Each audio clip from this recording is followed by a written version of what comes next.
Continuidade aos trabalhos, a próxima apresentação é do professor doutor Mário Emílio Dourado. O tema, demência frontotemporal e papel TDP-43 na ELA. Doutor é neurologista responsável pela neurofisiologia clínica e ambulatório de doenças neuromusculares do Hospital Universitário Onofre Lopes, da Universidade Federal do Rio Grande do Norte. Boa tarde a todos.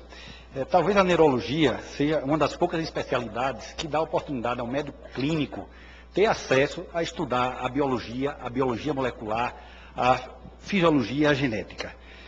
Eu sou neurologista clínico e quero agradecer à organização por me convidar a aprender sobre a TDP-43. É um assunto complexo, onde eu tive que perder algumas noites de estudo, mas isso mesmo, realmente eu tinha que assumir esse papel. Eu queria dizer só que lá nos papéis me colocava que eu era cearense, mas não sou. Eu sou um matuto de ato simples, encabulado, de pouca memória, provinciano e por isso globalizado. Como um poti, encanta-me as Iracemas, mas eu sou do Rio Grande do Norte. E sou, como é que eu passo aqui? Eu sou abecedista, não quero saber lá de Ceará Futebol Clube, nem esporte, nem náutico, não. Sou abecedista e nada de América para conversar comigo. Ah, tá bom. Esse esquema eu fiz, eu tentei aprender outras vezes. Ela tem, eu fiz esse espiral, na verdade esse espiral assim que vai desde a idade do paciente e essas múltiplas etiopatogenias. Na verdade a gente podia dizer que há entusiasmos e tristeza no entendimento, né? O entusiasmo mais recente foi a SOD, quer dizer, esperava-se com o entendimento da SOD que a gente iria encontrar uma solução, né? Entretanto, a SOD, ela só foi encontrada a mutação em poucos pacientes da forma esporádica. Ela forma um agregado, como já falamos anteriormente, citoplasmáticos, que mexe na função, altera estresse oxidativo, toxicidade, mas ela não foi o suficiente para explicar toda a patogênese da doença.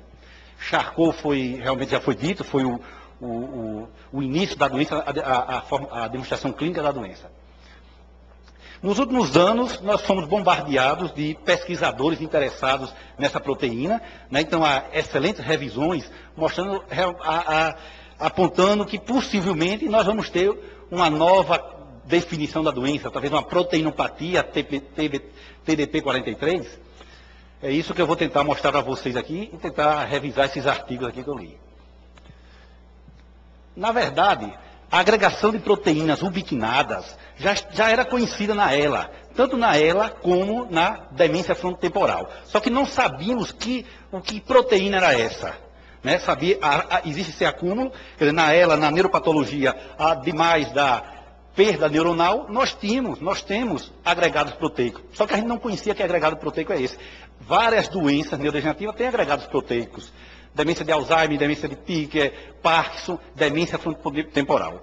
Então, e esse overlap clínico e patológico da ELA e da demência frontotemporal ubiquinina sugere que ela representa diferentes manifestações de uma mesma doença. As habilidades cognitivas, como já foi dito, classicamente era dita que eram preservadas na ELA. Né? É comum a dizer, não, você não vai ter nenhum problema cognitivo. Essa era a nossa noção. Entretanto, já sabia que a demência podia anteceder a ELA, né, ou preceder a ELA. O clássico é a síndrome de ELA complexo espástico de demência de Guan, que vai ser bastante debatido na próxima aula, né, que é uma taupatia, quer dizer, há um depósito de proteínas tal. A causa disso aí, possivelmente, as microbactérias. Há uma discussão grande entre pesquisadores. Vamos ter agora, depois, a posição do Dr. Bradley, que é um defensor da teoria microbiológica, mas há outros autores que não concordam. E envolvimento de funções frontotemporais similar à demência frontotemporal é bem já conhecida. O trabalho de 2003 mostrava que havia alteração na fluência verbal. O grupo do Dr. Bradley também já tinha publicado sobre apatia, depressões, alterações cognitivas em trabalhos mais recentes neuropsicológicos são detectadas em 50% dos pacientes com ela. Dificuldade de realizar, resolver problemas, impulsividade. Alguns pacientes desenvolvem afasia. E vamos encontrar atrofia do lobo frontotemporal e alguns pacientes com elas que têm uma longa sobrevida. Nós vimos hoje pela manhã, que professor José Mauro, ele apresentou um paciente dele autopsiado, mostrando uma evidência de envolvimento frontal. Chamei devagar, acho que eu passei. O interesse maior surge em 2006, quando dois grupos de pesquisadores independentes, do Estados Unidos e Canadá, e outro grupo do Japão e Inglaterra, descobriram que aqueles depósitos de proteína ubiquinada, na verdade, era esta proteína chamada TDP-43. Então, eles viram que pacientes com ela e demência frontotemporal, todos esses dois grupos tinham essa proteína TDP-43, era o que marcava aquelas proteínas ubiquinadas. Essas proteínas, elas podem estar no citoplasma do neurônio ou podem estar também intranuclear. Que é um neurônio de pacientes com ela, um corte motor pré-frontal e núcleo dorsal do vago. A ubiquinização, na verdade, é um processo normal das células. Nós vamos ter, os proteassomas são complexos enzimáticos, citoplasmáticos, compostos por proteases dispostas em torno do conduto central. Uma das funções é degradação das proteínas. Proteínas citosólicas, quando danificadas, mal dobradas, desestruturadas ou aminoácidos oxidados, são degradadas no proteassoma. As proteínas a ser degradadas são endereçadas ao proteassoma pela ubiquinina. Então, a ubiquinina marca aquela proteína que vai ser degradada no proteassoma. Depois de marcadas, as proteínas entram no proteassoma, pela abertura do cilindro, é um processo que consome ATP, e depois degradada a proteína e as ubiquininas são reutilizadas. Então, quando a gente vê agregados proteicos ubiquinados, significa que a proteína está anômala ou vai ser degradada, já não serve mais para o organismo. A demência frontotemporal é a segunda demência mais frequente pré-senil. Ela tem uma clínica, uma genética e uma neuropatologia totalmente heterogênea. É difícil classificá-la. A gente começa a ler, vê um fala de um jeito, outro fala de outro. E a patologia dela, vamos ter degeneração seletiva do lobo frontal e temporal. E vamos encontrar as inclusões proteicas intracelular, que eu já sabia que eram proteínas ubiquinadas, que depois descobriu que nós temos uma forma com a proteína tal e outra com a forma com a ubiquinina. Na ELA, já falei, nós temos a perda neuronal e nós temos as inclusões proteicas. A demência frontotemporal, ela caracteriza por alterações do comportamento e de personalidade, não controle do impulso, excessiva oralidade, interesse excessivo por sexo, declínio da higiene pessoal. Esta é uma forma comportamental. Ela tem outra forma, onde o paciente tem uma demência semântica, um distúrbio da linguagem fluente, e uma terceira forma, que é uma forma de afasia não fluente. Uma coisa interessante nessa demência é que os pacientes não perdem memória na fase inicial, como é o característico de outras demências, como por exemplo a demência de Alzheimer. Ela pode estar associada ou não a outras doenças neurodegenerativas. Aqui é uma comparação de um paciente, um cérebro de uma pessoa normal, e aqui um paciente com demência frontotemporal, a gente vê a clara atrofia do lobo frontal, do lobo temporal, e uma dilatação ventricular, um alargamento do ventrículo secundário à atrofia. A demência frontotemporal, ela tem duas formas, tem a forma esporádica e as formas hereditárias. Nós podemos classificar, quer dizer, com esses estudos dessas proteínas, começaram os autores a tentar classificar de acordo com a proteína anômala agregada. Então nós temos a forma tau positiva, são as taupatias, o exemplo clássico é a demência frontotemporal de Pick. Nós temos outras frontotemporais associadas com outras alterações neurodegenerativas, todas têm a tau positiva. A que nos interessa, que está associada a doença neuromotor, são as tau negativas, que nós temos a demência frontotemporal ubiquinada. Então, na demência frontotemporal ubiquinada, nós vamos ter a TDP positiva e a TDP negativa. Aqui, mais uma vez, aqui a associação com doença neuromotor é a TDP positiva, que ela é subclassificada em tipo 1, tipo 2, tipo 3 e tipo 4, do ponto de vista neuropatológico. Aqui é uma fotografia cedida pela doutora Lea Greenberg. Essa doutora ela é aqui de São Paulo, ela trabalha na USP, do banco de cérebro, e hoje ela está na Alemanha trabalhando, ela tem um grande interesse nessas proteínas, nesses acúmulos, e através de um trabalho eu conheci, vi o seu trabalho e tentei fazer contato com ela, ela gentilmente me respondeu algumas coisas e me passou essa sua fotografia de sua tese de doutorado, onde aqui mostra as inclusões intracitoplasmáticas, numa demência frontotemporal de TDP-43 e intranuclear, nesses pacientes com demência frontotemporal. E isso, a mesma coisa acontece na ELA. Nós vamos ter esses depósitos dessas proteínas, TDP-43, de predomínio no citoplasma. Essa TDP-43, ela pode estar poliubiquinada, ela pode estar hiperfosforilada ou pode ter agregado de fragmentos dela nesses pacientes com a doença. Aqui é um imunoblot, onde a gente vê num paciente, aqui é o controle normal, a TDP 43 kDa, e ela aqui fragmentada num paciente com demência frontotemporal.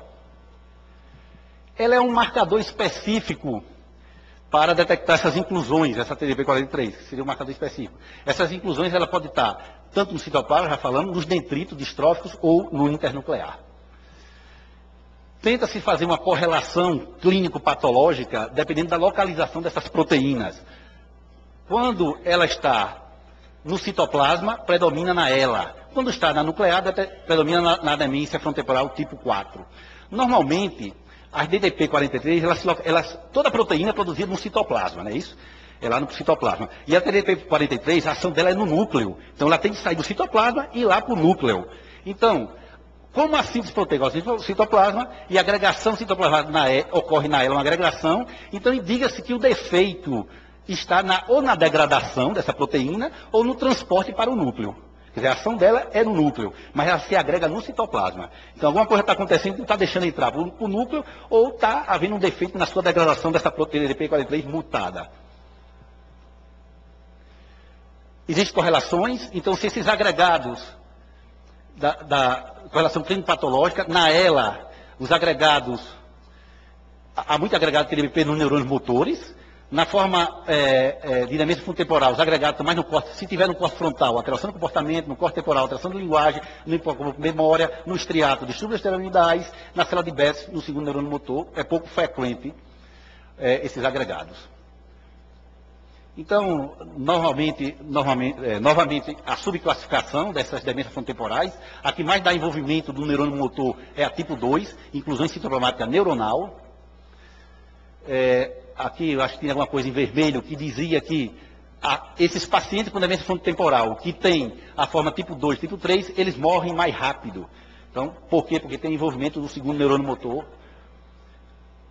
Na ELA, esses pacientes que têm o agregado de TDP43, eles têm uma ELA típica, com variabilidade de idade e localização de início dentro de uma mesma família. Vamos encontrar perda progressiva de neurônio, já falamos, e as incursões intracelulares de TDP43 no citoplasma, tanto na ELA esporádica como na ELA familiar, exceto na mutação da SOD tipo 1.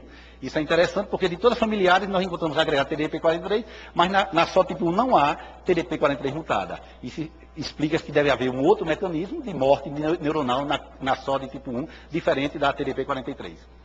Ela não se restringe, interessante isso aqui, ela não se restringe ao neurônio motor, esse agregado. Outros neurônios não motores estão envolvidos, tanto na ELA sem demência, como na ELA com demência. Indicando, isso é um dado que indica que essa doença realmente é muito sistêmica, não só do neurônio motor. Esse outro autor, ele diz que as inclusões intracelulares TVQ no neurônio motor e do corno anterior na medula marcam os neurônios que serão degradados. Então, se houver, aquele neurônio vai morrer e vai desenvolver a fraqueza. Mutações na TDP43, sobretudo na região terminal, já foram descritas, várias, tanto na ELA esporádica quanto na ELA familiar, mostrando uma outra evidência realmente que é possível que essa proteína mutada seja responsável na patogênese da doença. Entretanto, essa agregação ela não ocorre só na demência frontotemporal ubiquinina, nem na ELA não. Outras doenças neurodegenerativas podem ter essa proteína agregada. Entretanto, elas estão em menor intensidade e em locais restritos, diferente da ELA e da demência frontotemporal. Então, nós podemos agora chamá-la, essas doenças, de proteinopatia TDP43. Então, alguém já fez isso e tentou classificá-las em a forma maior, onde está a ELA com ou sem demência, a demência com ela, a demência ubiquinina com ausência de inclusões tal e sinucleína. Essa síndrome aqui, essa doença de frontotemporal com miopatia por causa de inclusão de doença de Page, eu vou falar mais na frente. E tem aqueles casos secundários, onde a TDP43 agregada, mutada, faz parte secundária daquela doença degenerativa. Então a gente pode encontrar no complexo demência de ELA, de Chamorro, na doença de Alzheimer, na doença de Pick, na corte basal, no Parkinson, na doença de Corpo-Levin, na doença de Huntington e algumas miopatias, nós podemos encontrar essa TDP43 mutada. A ausência, já falei que na SOD tipo 1 não tem, na demência frontotemporal com colateral primária também não tem o agregado e outras entidades. não está bem esclarecido a presença de TDP-43 em idosos normais. Pode ser encontrado. Isso são coisas misteriosas que a ciência vai ter que esclarecer para a gente. Esse autor, um grupo que trabalha bastante nessa doença, ele tenta classificar essas TDP-proteinopatias e divide, como falando da tipo 1 e tipo 3, de tipo 1 a 4 a demência temporal, e a ela com demência e sem demência, e mais ou menos ele mostra aqui na tipo 2, é a que dá mais demência, envolvimento do neurônio motor, ela tem as inclusões de predomínio citoplasmático. O gene ele é no cromossoma 1, ele tem 6 exônios, é a proteína de 414 aminoácidos, ela tem um peso de 43, daí o nome 43, ela foi descoberta em 96, essa proteína, o TDP-43, ela era capaz de ligar ao TAR do DNA do HIV e reprimir a transcrição, daí o nome TDP, T. Ela tem várias funções, multifuncionais, essa proteína. A estrutura similar a esses HNRNP, heterogêneo proteína, que participam no controle da expressão genética e no metabolismo de RNA. Isso são conceitos de genética, o splint, a emenda, que é o processamento pós-transicional, onde intrões dos minerais são removidos. O alternativo também ele participa, assim de várias proteínas isofórmicas com funções e estruturas diferentes a partir de um único gene. É interessante isso aqui, entender isso aqui, daqui deve sair muitas coisas de tratamento, porque 15% das mutações que causam genética afetam as emendas, e essas proteínas alteradas, por modificações de gene, podem ser corrigidas, como foi dito anteriormente. Aqui é o gene, ele tem vários domínios, esse domínio aqui é importante, que se liga à região de RNA e DNA, aqui tem domínio de glicina, domínio de fosforilização. Ele reprime a transcrição, ele tem outras ações importantes, celular, ele é alicerce para corpos nucleares, na plasticidade também de sinapses, atuando como fator de resposta à atividade neuronal. O mecanismo que leva à formação dos agregados e suas consequências funcionais não são bem conhecidos. A modificação estrutural de clivagem, o transporte celular normal, a agregação ou uma função tóxica. Já falamos, alguns genes estão associados a isso aqui, por exemplo, esse gene da progranulin, onde ele provoca a clivagem, a mutação desse gene, a clivagem da TDP-43, gerando fragmentos. Esse gene, ele estimula normalmente a expressão do fator de crescimento dos neurônios. Então, esse polimorfismo também já foi associado ao risco de ELA. Esse outro gene aqui é interessante, o gene da valsolin, é uma doença dominante que dá uma clínica de uma demência frontotemporal associada à doença de peixe e uma miopatia de corpo-oclusão, com penetrância variável. Você vai encontrar na família um com peixe, outro com miopatia de corpo-oclusão, outro com demência frontotemporal. Ele tem várias funções e celulares, entre elas a degradação de proteína através do padrão proteossoma ubiquinina, que participa da TDP-43. Próximo. Outra aqui. Então, aqui é o esquema normal, células normais, incluindo neurônio, como outras proteínas. A TDP, após síntese no citoplasma, são transportadas para o núcleo para fazer suas funções, emendas, reprimir transcrição. Ela também vai lá para o finalzinho, ajudar na translação, na formação da proteína. Essa é a função dela. Na enfermidade, modificações aberrantes na clivagem da TDP gera fragmentos. Esses fragmentos não possuem o sinal de localização nuclear, importante para a transformação celular, o que provoca o acúmulo no citoplasma. Domínio rico em glicina, mais glutamina, também presença de domínio relacionado a prion, forma agregados. Os agregados, atuando no núcleo, geram ubiquinina, que captura mais TDP-43, sequestrando-as, impedindo que ela faça fosforilação, tanto aqui como aqui. Isso é o modelo proposto para a TDP-43. Então, esse TDP pode acumular nos dendritos distróficos, já falamos também aqui no citoplasma ou na célula. Ela é um evento primário ou um bioproduto da doença? É um efeito tóxico ou uma diminuição da função? Não sabemos ainda. Ela é um biomarcador? Já foi detectado no líquido e no sangue. Recentemente foi descrita essa proteína, que é uma proteína ligante ao DNA, já foi dito anteriormente, que ela também participa na ligação de DNA e RNA. Só que esses pacientes que têm a FUS, ela com a mutação da FUS, não tem a TDP-43 agregada. Então seria um outro mecanismo, mas as duas participam na regulação do RNA. Eu troquei um correio com a doutora Léa, já que ela domina o tema, e eu fiz algumas perguntas para economizar a pergunta de vocês a mim, já que é um tema tão difícil. Eu perguntei, doutora Léa, a TDP será um bom marcador para ela, dosando no sangue ou no líquido? Ela disse, talvez, mas não se chegou a nenhuma conclusão até agora. Provavelmente no sangue não, no líquido talvez. O problema da TDP é que a mesma é uma proteína pouco conhecida. Já falamos isso aí. Ainda não deu tempo para entender todos os seus detalhes. O ponto é que a TDP-43, enquanto normalmente nos neurônios, apenas a forma mutada que gera problema. Para dar uma ideia da dimensão do problema, ainda não existe um anticorpo imunossupressivo específico para a forma mutada. Nos últimos tempos também foram publicados artigos mostrando a TDP em outras doenças. Já existem modelos animais? Ela me falou, não, porque não se conhece ainda a mutação específica. É do seu conhecimento alguma droga em desenvolvimento? Ela me diz, Mário, parece já... indústria farmacêutica trabalhando em fase 2. É um efeito primário ou bioproduto? Há controvérsia. Muito provavelmente é um bioproduto, como é no Alzheimer e outras demências. É importante compreender a função dessa proteína, os mecanismos, desenvolver novos e específicos anticorpos, desenvolver novos medicamentos, e espera-se desenvolvimento de modelos animais. Detectar defeito cognitivo em ela detectar se o paciente com ela tem ou não alteração cognitiva proporciona importantes considerações sobre atividades diárias. Pacientes com demência necessitam ferramentas mais simples para a comunicação, maior supervisão da alimentação e para a deglutição. A demência frontotemporal interfere na habilidade de ambular por perda do impulso. A competência mental deve ser avaliada periodicamente nos pacientes com ela, porque os pacientes familiares frequentemente participam de decisões legais. A demência é difícil ser estudada no indivíduo com ela, já que as dificuldades motoras interferem nos testes cognitivos. Da mesma forma, a ela é difícil ser estudada no paciente com demência, porque esses indivíduos não são colaboradores. Então é necessário que os pesquisadores nesta área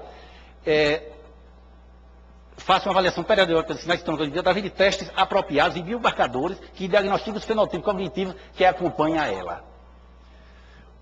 Eu acho que não tenho tempo para falar um pouco sobre corte pré-frontal, vou passar isso aqui. O córtex pré-frontal é fundamental, é 1/3 da massa total do córtex.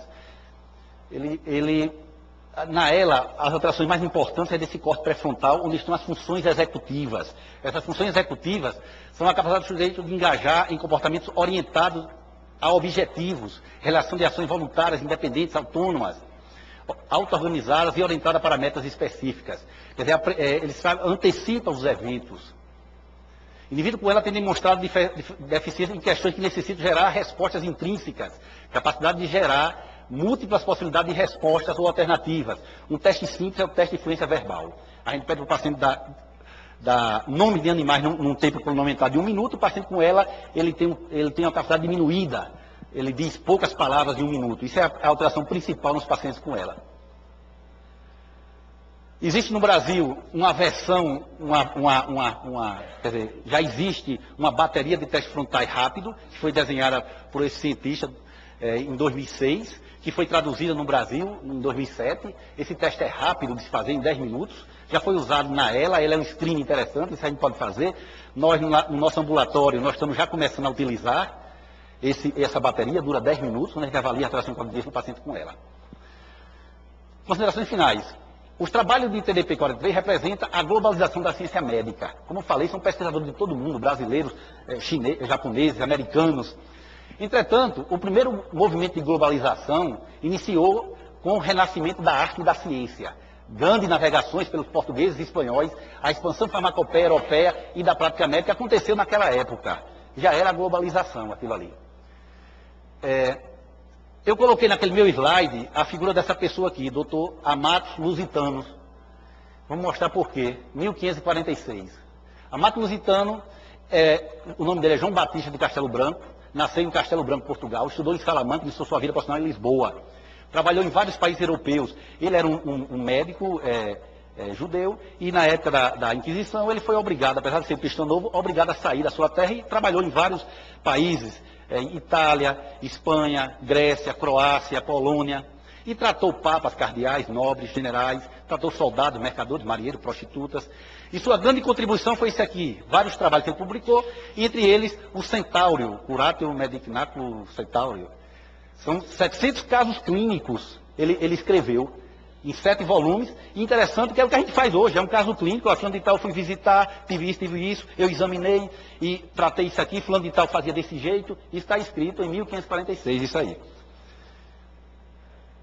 Sempre tratei os meus doentes com igual cuidado, quer fosse pobre ou nascido na pobreza, sem procurar saber se era hebreus, cristãos ou maometanos, sempre fui parcimonioso nos honorários, e muitas vezes sem qualquer paga.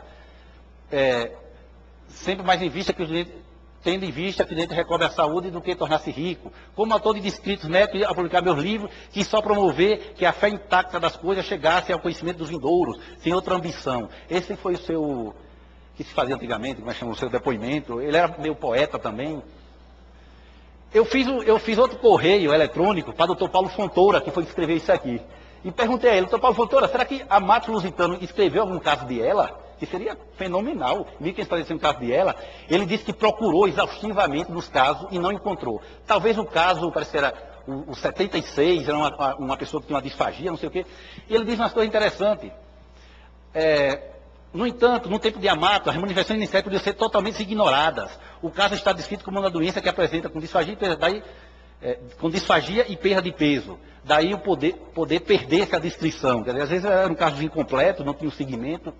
Tentei ser tão exaustivo quanto possível e não encontrei casos de ela. Talvez como não encontrei nem de Parkinson nem de demência.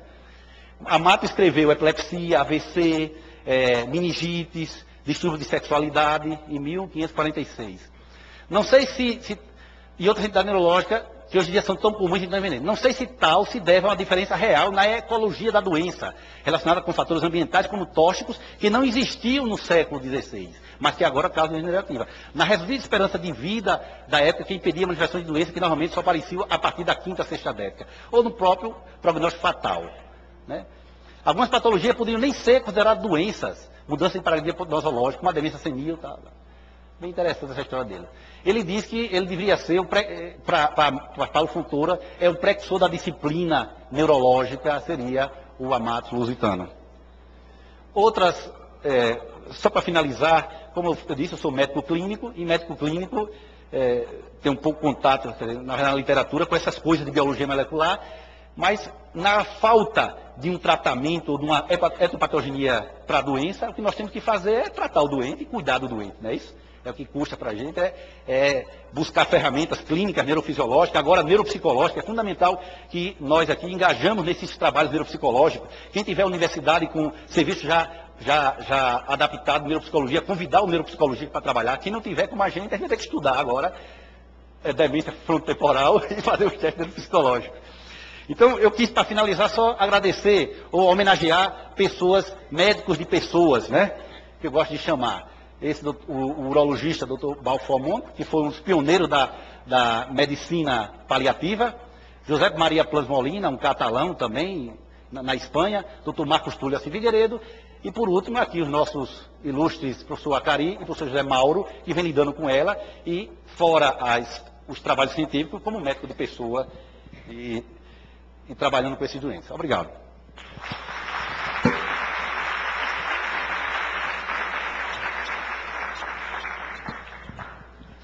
Inicialmente, agradecer a apresentação do Dr. Mário Emílio, que, um tema bastante complexo, conseguiu rapidamente passar a mensagem para a gente. E parabenizar o pessoal da tradução também, que...